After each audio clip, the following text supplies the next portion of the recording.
Hello everybody, thank you for tuning in to I'm having a beer today because it's Easter and I'm filming on Easter Thursday, so you know what? It might as well get into the holiday spirit, right? So, let's get on with some news.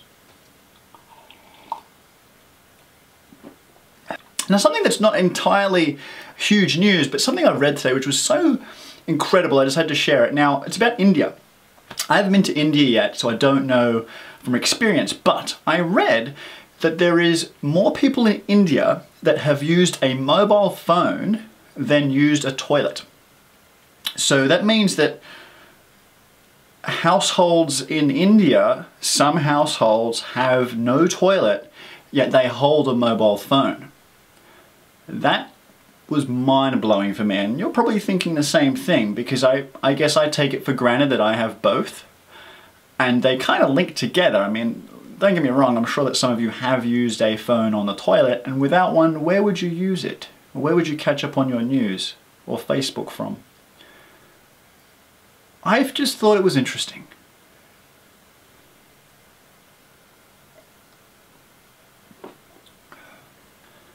Okay, now if the whole show didn't just go down the toilet from there, I've also read on a Windows blog, which is an actual Microsoft blog, not just a random blogger who writes about Windows, the Vice President of Corporate Communications came out and said that in some countries, Windows Phone is outselling the iPhone. Which kind of had me a little bit confused. I'm like, what? Turns out it's actually true. But the countries that they're actually referring to are very small, not irrelevant countries, but just not as surprising, I guess. Now, also when you look a little bit deeper than that, some of the countries that they are outselling iPhone in is actually mostly because of taxes. And it's usually the case that it's cheaper for them to do grey imports. They're actually grey importing more iPhones than they are buying them locally, and that skews the figures because a lot of people who track figures don't count grey imports.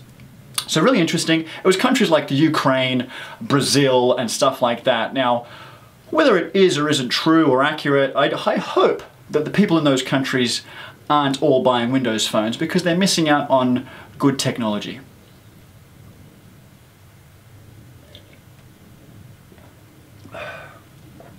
Wearable technology has become something which is growing crazily. Now we've had the Fitbit, we've seen so many products that people are wearing which track their steps. You can get apps on your phone which do the same thing. You know, you're logging food, you're logging everything you do, every movement, because people want to know more about themselves and what they're doing. One thing I wrote about this week was the Jawbone Up. Now the Up is a bracelet that you wear around your wrist and it calculates everything that you do. So all of your movement, your sleeping patterns, so much. So every step that you take, where you go, how long you walk for, it actually even vibrates if it notices that you haven't moved around in a long time. It monitors your sleeping patterns so it knows if you've had a good sleep or a bad sleep. What kind of a sleep was it? It will tell you. Really interesting. You can also even get it to wake you up at the right moment in your sleeping pattern, because everyone knows that you have sleeping cycles, right? Now, if you get woken up mid-cycle, you tend to wake up a little bit drowsy and things like that. But if you get woken up at the end of one of those sleep cycles, you wake up a lot more refreshed. So the Jawbone Up actually pays attention to your sleep cycles and then vibrates on your wrist to gently bring you out of sleep when you need to be woken up. Pretty cool. It's available now in Australia. It's 150 bucks, so it's not the cheapest thing in the world. But it literally logs everything, and for those people who want to know everything about what they do and take a bit of assessment of themselves, it's a pretty cool investment. I'm going to get one to review and I will bring out a proper review of it. This is not it.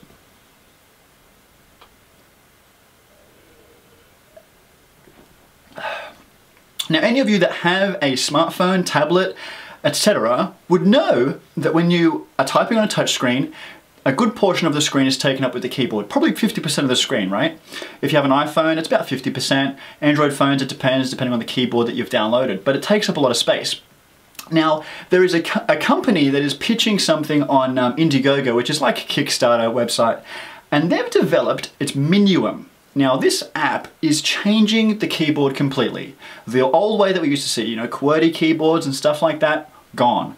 This thing takes about 2 or 3 lines, but it's very, very thin. You'll see the video here, and it's just incredible how they've looked at changing typing completely.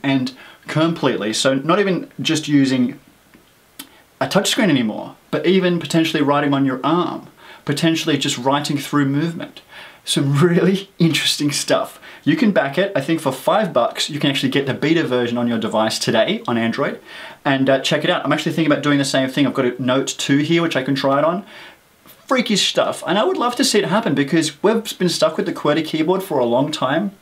And if they can make it faster, take up less space on your screen, then why not? Why not move forward and actually change it? Because we have not changed the keyboard in decades. Interesting. Check it out. Check it out. Do it. Pause the video and check it out. Now, one of the last things I wanted to talk about real quick was the Samsung Chromebook. Now, Chromebooks this isn't breaking technology. It's been around for a little while, but it's the first one to actually come to Australia, so it's exciting for us. Now, basically the premise or the idea behind a Chromebook is that you have a laptop or you buy a tablet because you have different needs for both. But most people who then buy a tablet always have to go back to the computer because they need to do something a bit more serious, which requires a keyboard, mouse, and a fully functioning browser. And the people who are on laptops want to get a tablet because they want something quick and easy to use without booting up a Windows computer or something like that. So Chromebook sits right in the middle of that and kind of makes those two things come together. It's not a fully fledged laptop, but it's not the most portable tablet either. So it's kind of like a very light laptop. It's not a netbook. Netbooks are dead. Forget the netbooks. The Chromebook is where it's going to sit right now. It's about $350, so it really is really cheap. And it looks kind of cool. It's basically everything you're used to in a Chrome browser, you can do on this device. It's still got a webcam. It's got a little bit of storage because it expects you to do everything on the internet, everything through Chrome, such as using Google Drive, Gmail, Picasa, all the Google features that they've got. And you know what? When my day-to-day usage, I could get by with one from what I can tell. I only use local programs for things like video editing. And for most people, that's not going to be an issue. I'm going to get one of them to review as well, probably next week, so you'll see a review of that the week after. $350, you can buy it today. Seriously. Guys, that's the show. Thank you everyone who subscribed. I've grown subscribers hugely in the last couple of weeks, months, mostly probably due to my Samsung S4 video. If you guys are still watching that, thank you so much. If you're still watching this show, thank you for checking in again. I want to see you next time. Leave a comment below. I love talking to you people. We'll see you next week. Bye.